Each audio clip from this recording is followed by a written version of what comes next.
The neon sign of Murphy's Diner sputtered weakly against the fog, throwing a ghostly blue light onto the wet pavement. It was nearly 2 a.m., and the streets were silent except for the distant hum of traffic on Riverside Avenue. Inside, the smell of burnt coffee lingered like a bad memory. Clara Martinez wiped the last counter clean, her hands aching, her body begging for rest. When she finally stepped outside, the cold October air hit her like a slap. Her thin jacket barely helped. After 12 hours on her feet, she felt hollowed out, like life had wrung every bit of energy from her bones. Her pay barely covered rent, and the cracked soles of her shoes reminded her of how far behind she was on bills. Still, she trudged forward, clutching her purse close, her eyes scanning the empty street for trouble. The last bus had left 10 minutes ago. Another 40-minute walk home. Clara sighed and started down the alley that cut 2 blocks off her route, a risk she'd taken dozens of times before. But tonight, the city felt different. Too quiet, too watchful. Halfway through, something caught her eye, a shape slumped against the brick wall near the dumpsters. A man. Her first thought, drunk. They turned up often around here, sleeping off bad choices. But something about him was wrong. His clothes were too clean, too expensive, the kind of dark tailored suit she'd only seen on TV lawyers and corporate types who never came near Riverside after sundown. "Sir," she called softly. No answer. She hesitated, biting her lip. Getting involved could mean trouble. But leaving him there, she swallowed her fear and knelt down. His hair was soaked, his face pale under the flickering streetlight. He was young, late 20s maybe, and far too still. She pressed 2 fingers to his wrist. There was, faint but present, a pulse. Relief washed over her, followed quickly by panic. His breathing was shallow, uneven, almost non-existent. "Hey, can you hear me?" She shook his shoulder lightly. No response. Desperate, she searched his jacket pockets for ID. Her fingers brushed a smooth leather wallet, thick with cash, more than she'd seen in months. But what froze her wasn't the money. It was the driver's license. Name, Marco Duca. The name meant nothing to her. But tucked behind the card was something stranger, a small, heavy piece of cardstock with nothing printed except a single gold embossed number. On the back, handwritten in elegant script, in case of emergency. She looked down at him again. His lips were turning blue. He didn't have an hour to wait for an ambulance that might never come this far. Clara took a deep breath, thumb hovering over her phone. 1 call. That was it. She dialed. The line picked up on the first ring. "Who is this?" The voice on the other end was deep, commanding, the kind of voice that expected obedience. Her throat went dry. "And my name's Clara. I found someone. Marco Duca. He's unconscious. I think he's dying." The silence that followed stretched like a blade across her nerves. Then, coldly, "Where?" "In an alley beside Murphy's Diner. Riverside Avenue." "Stay there," the voice ordered. "Do not call anyone else. Do not move. Do not let anyone near him. I'm coming." The line went dead. Clara's hand shook as she lowered the phone.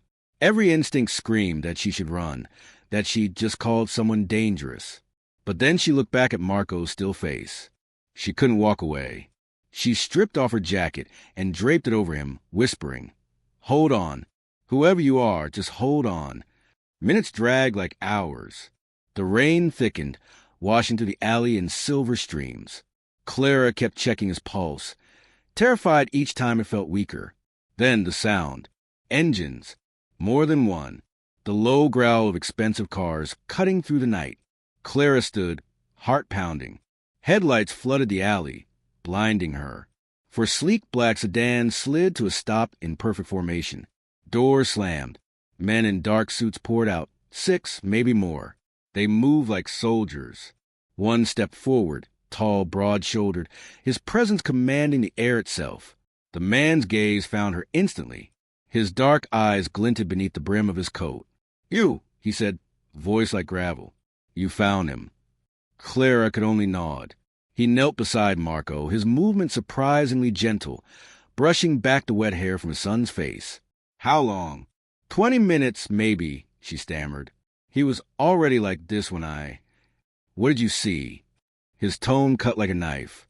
Nothing. No one else. The alley was empty. He studied her, gaze unreadable. And you are... Clara Martinez, she said quietly. He repeated it, rolling her name over his tongue as if tasting it. A waitress, he murmured, glancing at her diner uniform.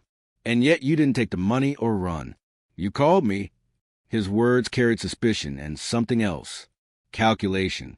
Before Clara could answer, another car screeched to a halt. An older man with a medical bag hurried out. Don Duca, he said briskly, kneeling beside Marco. He's been poisoned. Clara's breath caught. Don Duca. The name slammed into her like cold steel. She'd heard whispers of it. The city's most feared crime boss. Ruthless. Untouchable. Poison, the Don growled. Yes, the doctor replied. Something slipped into his drink. Non-lethal, but enough to knock him out. If she hadn't found him.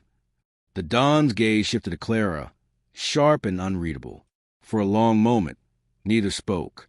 Then quietly, you saved my son's life. She shook her head. Anyone would have. No, he said. Anyone would have stepped over him. He turned to his men. Take him. They lifted Marco with care, carrying him toward the waiting car. Then the Don faced Clara again. The rain streaked down his face, but his eyes burned cold. You've done something I won't forget, he said. But you've also seen something that makes you dangerous. Her stomach twisted. I swear I won't tell anyone. I believe you, he said softly. But belief and survival are not the same. He stepped close, lowering his voice to a deadly whisper. Forget this night. Forget my son's name. If I hear your name again, there will be nothing left to bury. Clara froze, trembling. Then he nodded once, almost politely. Thank you, Miss Martinez. And with that, he was gone, cars vanishing into the night, leaving Clara kneeling in the rain, shivering from something far colder than the weather. 3 days passed. Clara hadn't slept more than an hour at a time. Every time headlights flashed outside her apartment window, she jumped. She told no one, not her co-worker Janet, not even her landlord when she missed rent again. Then, on a Tuesday afternoon, just as a lunch rush hit Murphy's diner, Janet appeared breathless at her side. Clara, she whispered, there's a guy at table 12 asking for you. And honey, she grinned, he's driving a car that costs more than this whole diner. Clara's stomach dropped. Did he say his name? Marco something, Janet said. Italian. Gorgeous. The plate in Clara's hand nearly slipped.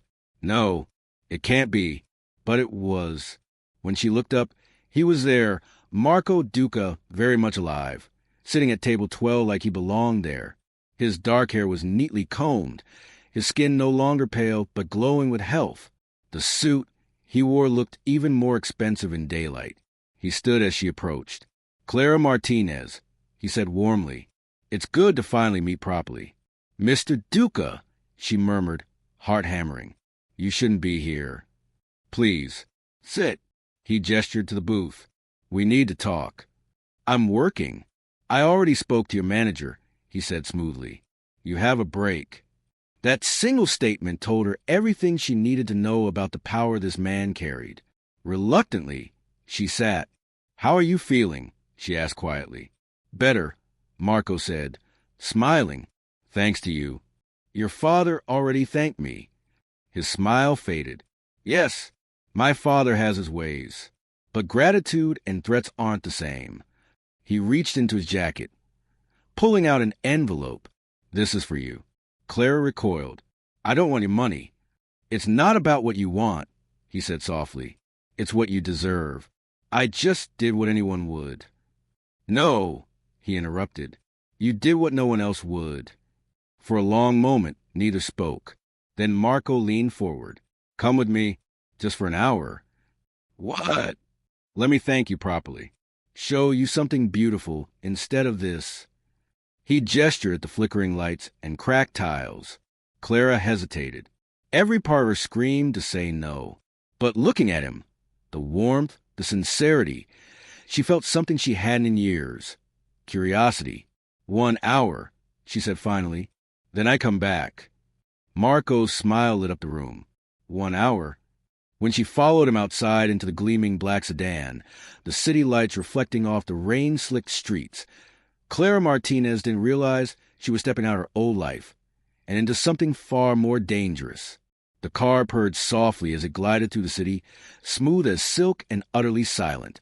Clara sat in the back seat beside Marco, her hands knotted in her lap, eyes darting to the tinted windows. Outside, the world blurred into streaks of neon and rain. Inside, the air smelled faintly of leather and something crisp, expensive cologne and secrets. You don't have to look so nervous, Marco said gently. You're safe with me. That's easy for you to say, Clara muttered. You're the one with the bodyguards. He chuckled, low and warm. Fair point. The car turned onto the expressway, the cityscape giving way to the dark shimmer of the bay. Bridges lit like necklaces spanned the water, and far ahead, a faint glow pulsed on the horizon. Marco leaned forward and tapped the driver's shoulder. Take us to the house. The house? Clara echoed. You'll see. She stared at him. You barely know me.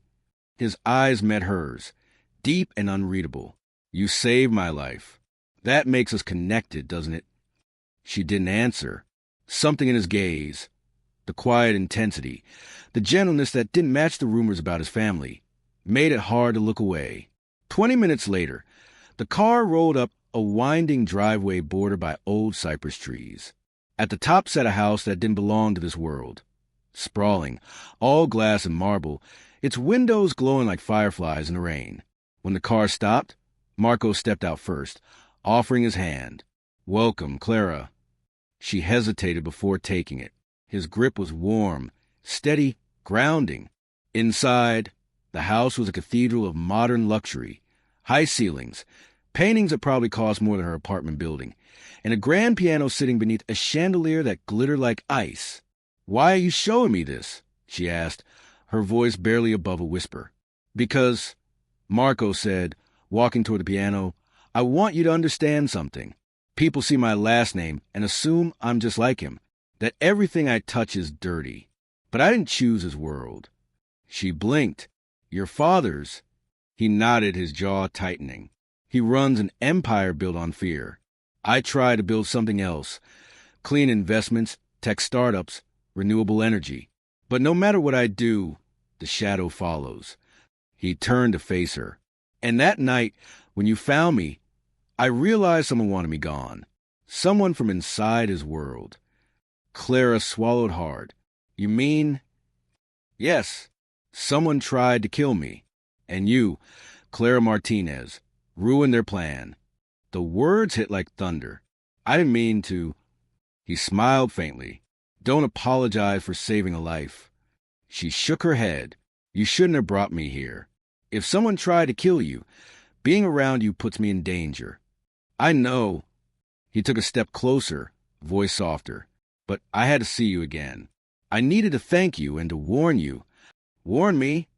After that night, my father ordered his men to erase every trace of what happened. That included you. Clara's blood turned to ice. Erase me? He nodded. He wouldn't kill an innocent woman, but he would make sure you disappeared. A new identity, maybe a one-way ticket out of the city. Her voice trembled. And you stopped him? Yes. I told him you were under my protection. Clara took a shaky breath, staring at him. So what happens now? He looked at her for a long moment before answering. Now you have a choice. You can go back to your life, pretend this never happened, or you can stay, where I can keep you safe. She almost laughed. Safe? In your world. In my world, he said, stepping closer. Not his.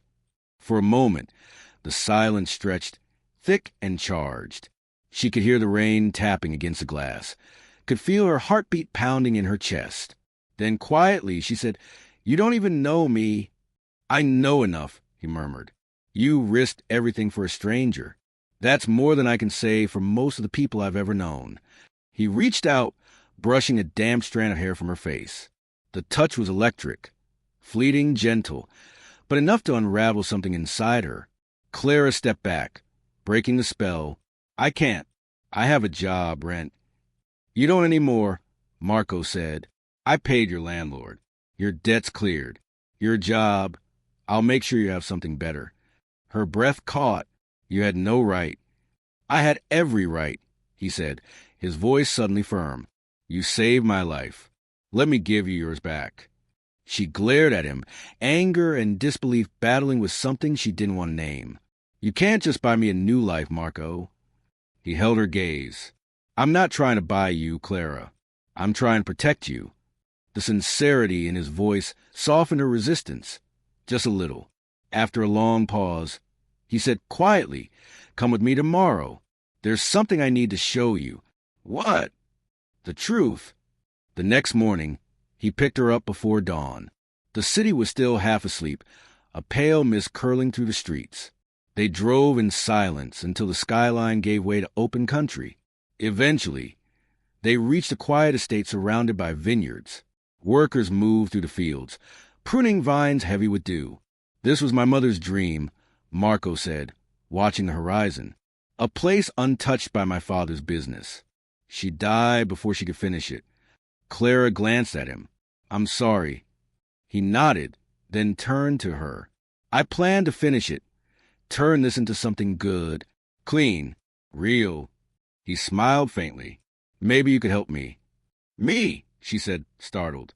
I'm a waitress, not a vineyard manager. You're honest, loyal. You care about people. That's rarer than any degree. She looked away, fighting a smile. You're impossible, you know that? Maybe, he said, but you haven't said no. Days became weeks. Clara found herself returning, first out of curiosity, then out of something warmer. Marco kept his word. She was safe, cared for, free, yet a question gnawed at her. Could anyone ever be safe in the orbit of a man like him?